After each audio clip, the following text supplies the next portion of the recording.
네, 오늘 21대 국회 개원 첫 본회의가 열렸습니다. 결국 통합당도 참석했습니다. 그동안 민주당은 원구성과 별개로 개원을 해서 국회의장단을 선출해야 한다는 입장이었고, 통합당은 의장단이 선출되고 나면 상임위를 강제 배정할 수 있을 가능성이 있다며 반대를 해왔죠.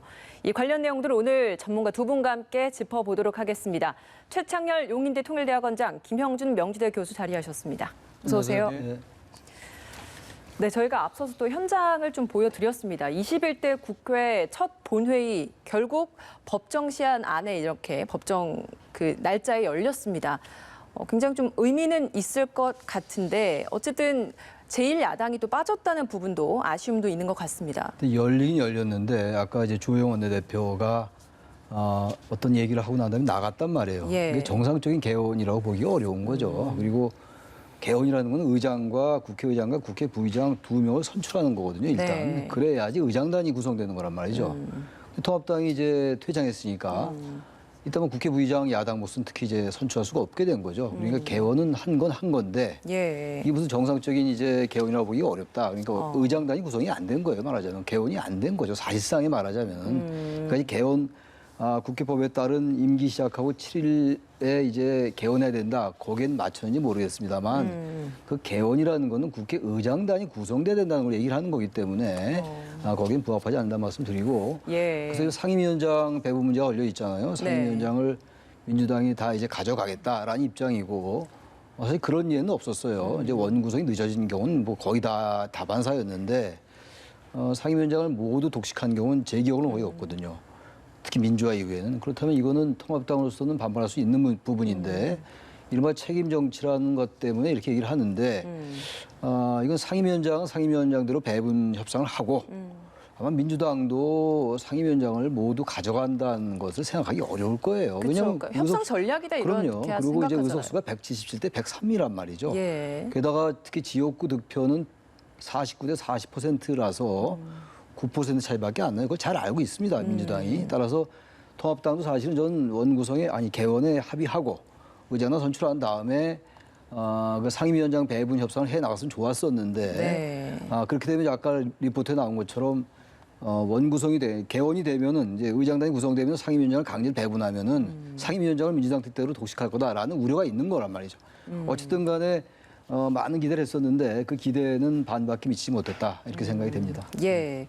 지금 이 시각 국회 본회의장 모습을 좀 보고 계신데요. 오늘 본회의가 열리고 김진표 임시의장이 의장단을 선출하기 위한 의장단 선출을 진행을 했습니다.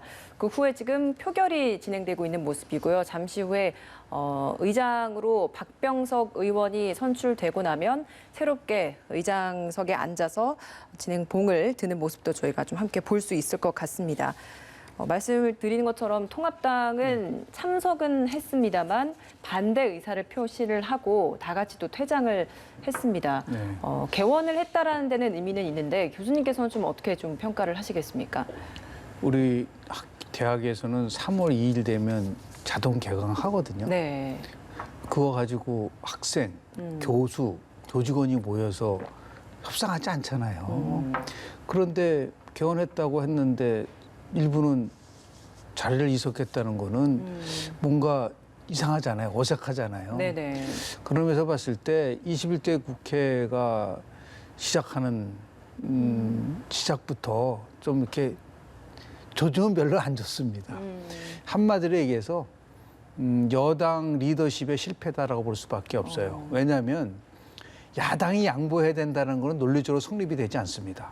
국회 의석이라는 거는 다수당이 결국은 이제 책임을 지고 움직이는데 그럼 제가 민주당한테 물어볼게요. 2008년도 당시에 총선이 끝나고 나서 한나라당이 153석이었고요. 당시 민주당이 81석. 다시 얘기해서 예. 72석 차이가 났는데 개헌 협상이 얼마나 걸렸는지 아십니까? 88일 걸렸어요. 당시 현재 여당이 야당일 때 원구성을 안 해준 거예요. 그 88일이나 걸렸단 말이에요. 맞아요. 자, 그런 거면 그때는 왜 국회법을 안 지켰나요? 그럼 지금 왜 국회법을 지켜야 되죠? 아, 근데 절대 다수기 때문에 그렇습니다. 절대 다수 74석 차이, 72석 차이 같잖아요. 그런 의미에서 봤을 때 저는 이제 여당 리더십의 실패라고 하는 이유가 뭐냐면 어쨌든 간에 이 문제는 풀었었어야 되는 거고요. 그리고 177석을 갖고 있다고 한다면 뭐 야당이 법사위를 갖든 야당이 뭐 예를 들어 예결위를 갖든 과거처럼 발목 잡기 한다든지 반대를 위한 반대. 그리고 또 지금 미래통합당에서 얘기를 했잖아요. 지도부가 반대를 위한 반대를 하지 않겠다고 얘기를 했으니까 그런 걸 감안한다고 한다면 그동안 있었었던 국회의 의석에 대한 배분에 따라서 하는 것을 규범을 나름대로 관례를 지켜나가면서 법사위를 야당 주고 그러면 뭐 예결위는 여당을 가져간다는 최소한도 그 정도의 협상력을 가지고 리더십을 가져가야지 저런 식으로 끌고 간다는 것은 굉장히 실망스러운 것이다라는 말씀을 좀 드리고 싶습니다. 예. 뭐 지금 현장에 소식이 좀 들어오는 바에 따르면 김진표 임시의장이 의장과 부의장 무기명 선거로 선출을 하긴 하는데 부의장은 부득이한 한 분만 선출하도록 되겠다라는 이야기를 하고 있습니다. 그러니까 부의장 같은 경우에는 여당목, 야당목 아까 말씀해 주신 것처럼 두 개가 있는데 제1야당이 이제 퇴장을 했기 때문에 야당 몫에 정진석 의원으로 지금 거의 내정이 되어 있던 그 야당 몫은 투표를 하지 않고 여당 몫까지만 투표를 한 것 같습니다. 때문에 박병석 의장 그리고 김상희 의원이 부의장으로 선출되는 데까지만 완성이 된 것 같습니다.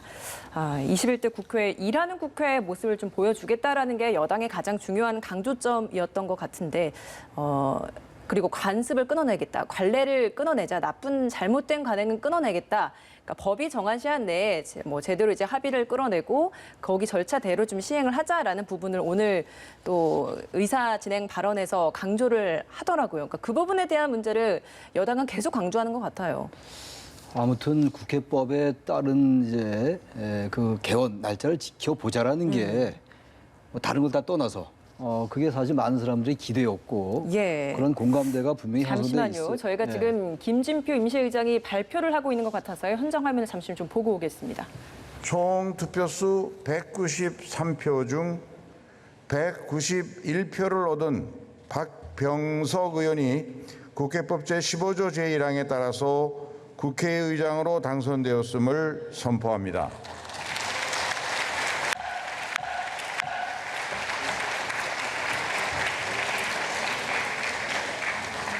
그러면 새로 선출되신 의장에게 사회권을 넘기도록 하겠습니다. 박병석 의장님 의장석으로 나오셔서 당선 인사와 더불어서 회의를 주재해 주시기 바랍니다. 어디 계셔?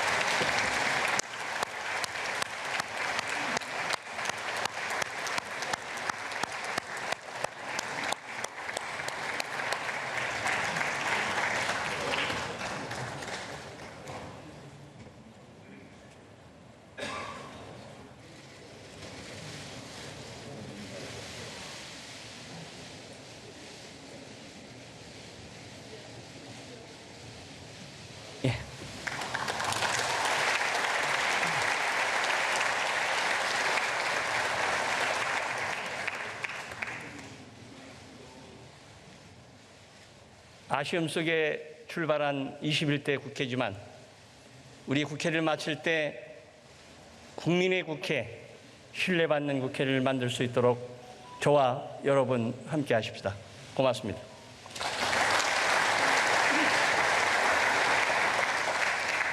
존경하는 의원님 여러분, 여러분들께서 의장으로 선출해 주신 박병석 의원입니다. 깊이 감사드립니다.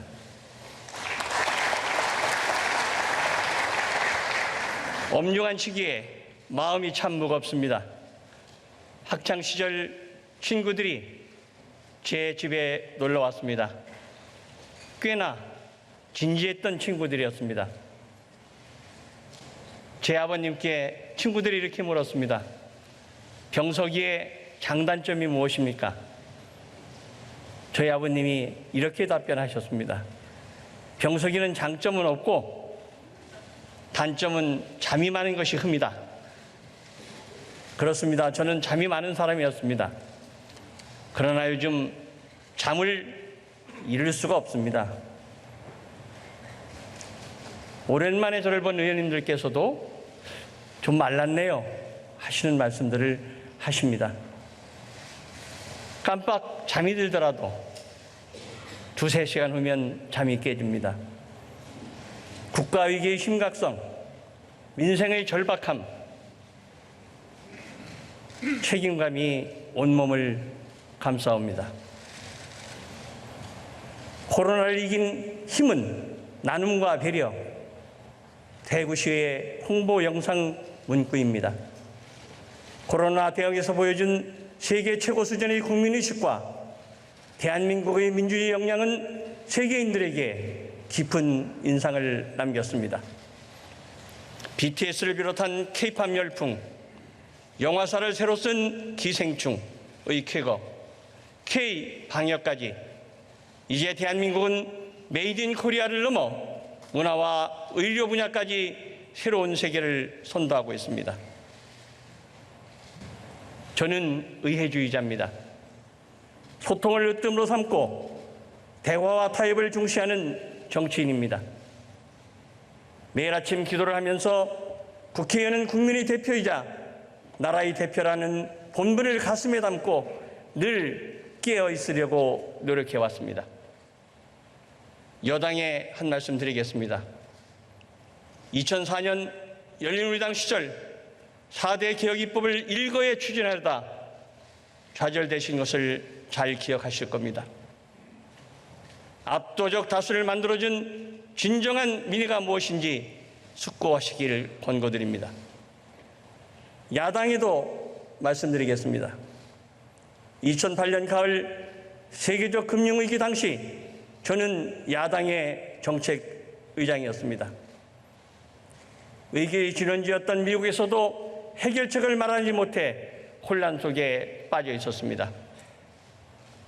이명박 정부가 다급하게 요청했던 1천억 달러에 이르는 정부 지급 보증 동의안을 보증한 국회 동의를 소속 정당의 반대를 무릅쓰고 주도한 적이 있습니다.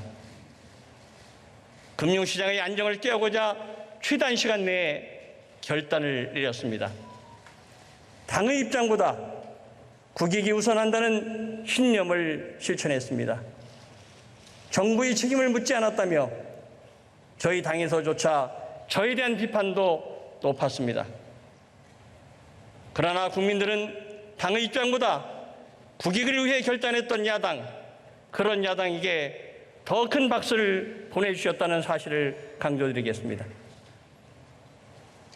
제가 언제나 마음속에 깊이 새기는 경고가 있습니다. 군주 민수, 국민은 정치인이라는 배를 띄우기도 하지만 정치인이라는 배를 뒤집기도 한다는 뜻입니다. 정치의 본질을 깨뚫는 참으로 두렵고 두려운 말씀입니다. 21대 국회는 국민의 신뢰를 회복해야 합니다. 지금까지의 잘못된 관행과 단호히 결별해야 합니다. 국회를 바로 세워야 합니다. 국민에게 힘이 되는 국회가 되어야 합니다. 21대 국회의 기준은 국민과 국익입니다. 대화와 타협으로 세계에 자랑할 모범적인 K-민주주의를 실현해 나가도록 합시다. 국가적 위기의 심각성, 민생의 절박함, 참으로 비상한 시기입니다. 이러한 위기를 극복하는데 정부와 국회는 공동 주체입니다. 수레의 두 바퀴와 같습니다. 국난 극복은 300명 국회의원 한 분 한 분에게 주어진 국민의 명령입니다. 국민의 국회를 만들어 갑시다. 국민을 지키는 국회, 국민이 원하는 국회, 국민의 내일을 여는 국회로 담대히 나아갑시다. 민생 우선 국회, 미래를 준비하고 비전을 제시하는 국회를 만드는 역사의 소임을 다합시다. 소통은 정치의 중요한 덕목입니다. 소통은 공감을 낳고 공감대를 넓히면 타협에 이를 수 있습니다. 국민 통합도 그 출발점은 소통입니다. 소통하십시다. 존경하는 국민 여러분, 그리고 의원님 여러분, 저에게 국회의장은 정치인으로서의 마지막 소임입니다. 혼신의 힘을 다하겠습니다. 저는 내일 아침 간절한 마음으로 기도를 드립니다. 제가 국회의원으로서 하는 모든 일들이 나라와 민족의 역사의 진전에 부합하게 해주십시오. 열심히만 하면 내일이 오늘보다 좋아진다는 희망이 있는 세상, 설사 인생의 실패에도 다시 딛고 일어설 수 있는 인생 패자부활전이 가능한 세상, 어느 부모를 만나느냐에 따라요 아이들의 꿈의 크기가 달라지지 않는 세상, 남과 북이 화해와 평화의 강을 함께 노젓는 세상, 그러한 세상을 만들기에 헌신하게 해주십시오. 이게 바로 제가 정치를 하는 이유이자 목적입니다. 의원님들과 함께 그런 세상을 힘차게 만들어가고 싶습니다. 감사합니다.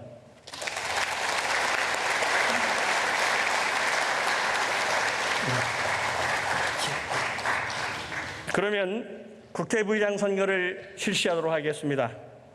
간표 의원님께서는 다시 한번 수고해 주시기 바랍니다.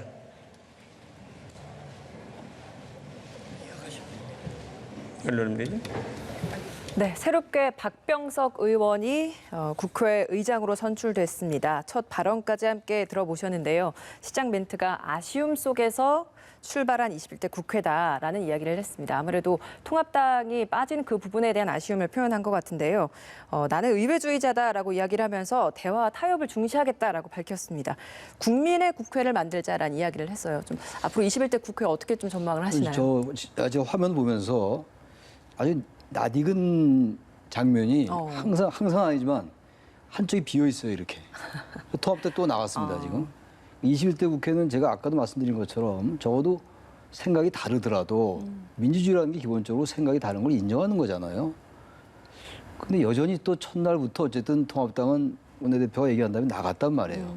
무슨 통합당이 잘했다, 민주당이 잘했다 뭐 이런 걸 떠나서 말이죠. 지금 박병석 의장의 얘기는 어쨌든 간에 뭐 인생이 패자부활전이 가능한 사회. 그게 저는 굉장히 인상적으로 들렸는데 네. 국회의장은 당적을 이탈하잖아요. 그러니까 특정 정파나 당파에 구애받지 않고 불편부당하게 하자 이런 의미가 있어요. 박병석 의원이 이제 국회의장이 민주당 소속이었습니다만 이 순간부터 이제 당적이 없어요. 네. 그 이제 당적 이탈의 정신을 정말 충분히 깨닫고 여야가 항상 이렇게 합의가 안 되지 않습니까? 합의 안 하고 다수결을 하는 것도 사실 한계가 있어요. 우리나라 같이 여러 가지 제도적 상황에서는. 그렇다면 어쨌든 여야의 합의를 이끌어내는 게 여야 의원들의 정치력이겠지만 국회의장이 어떤 권한을 가지고 뭔가 정말 역할을 했으면 좋겠어요. 과거 국회의장들은 그런 점에서 좀 미진한 점이 없잖아 있었거든요. 예. 그런 점에서 박병석 의장에게 기대를 해봅니다. 네. 예.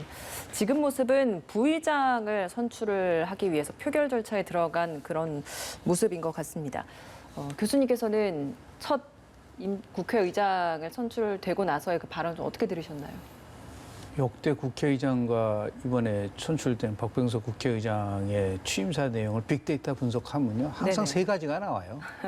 국민 뭐가 우선의 국회가 되겠다. 일하는 국회가 되겠다. 개혁하는 국회가 되겠다. 그리고 항상 또 자기는 의회주의자라고 얘기를 합니다. 그러면 바뀌었어야죠. 안 바뀌잖아요.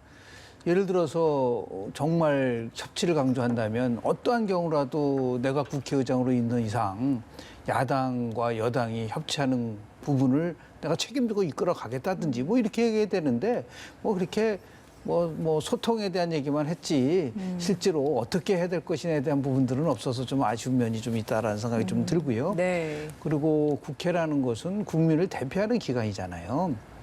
입법부의 가장 중요한 기능이라는 거는 여러 가지가 있죠. 법도 만들고 국민을 대표하고 있지만 대통령제 하에서의 국회, 의회라는 거는요. 여야가 함께 행정부를 견제해야지만이 건강한 정부를 만들 수 있습니다. 이게 가장 중요한 철학이에요. 근데 그런 부분들이 없어요. 예를 들어 여당은 무조건 정부를 옹호해야지만이 그게 책임질 줄 생각하고 있는데 저는 좀 꼭 말씀드리고 싶은 거는 그 21대 국회의원들 다시 다 모이면은 헌법 하나씩 한 번씩 다시 한번 읽어보고 그리고 의회 정치론을 한번 좀 읽어봤으면 좋겠어요.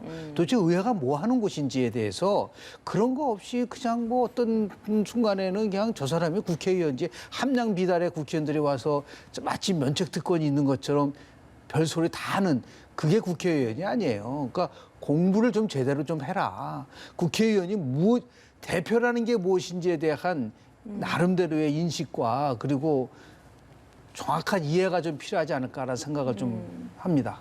예. 이제 3일 후면 또 상임위원장 배분 완료를 해야 되는 거잖아요. 네. 국회법에 따르면. 그러니까 국회법에 따라서 이렇게 첫 본회의도 열려서 의장단을 선출을 하는 모습을 또 민주당이 보였는데 다음 단계는 또 어떻게 또 진행이 될까 또 일단 궁금하네요. 원구성이 이제 당장 현안입니다. 지금 당장 예결위원장하고 이제 뭐 법사위원장도 법사위원장입니다만 일단 민주당이 적어도 외형적으로는 표면적으로는 상임위원장 다 가져가겠다는 입장을 철회하지 않았어요. 아마 이제 아까도 잠깐 말씀하신 것처럼 하나의 협상 카드일 수 있어요. 법사위원장을 가져가겠다라는 협상 카드일 수 있는데 처음부터 이게 국회가 새 출발을 하면서 뭔가 과거와는 좀 단절하고 새로운 의회 문화를 만들겠다라는 게 공감대인데 처음부터 저렇게 또 상임위원장 배분을 가지고 또 며칠 걸릴지 모르겠어요. 원구성이 뭐 됐다 하더라도 일단 뭐 오늘도 이제 야당 뭐 국회부장은 안 뽑히는 거잖아요. 예. 그러니까 반쪽짜리 말하자면 이제 개원이죠. 그런데 어쨌든 이번에 박병석 의장이 저런 얘기를 했으니까 네. 과거 의장도 저 비슷한 얘기 했어요. 우리 지금 말씀처럼. 근데 본인도 일단 뭐 국민이 그리고 이 배를 이렇게 물이 배를 띄우기도 하지만 또 배를 뒤집기도 한다. 이른바 수능제주 영능복주라는 거 다 알려진 얘기란 말이에요. 그거.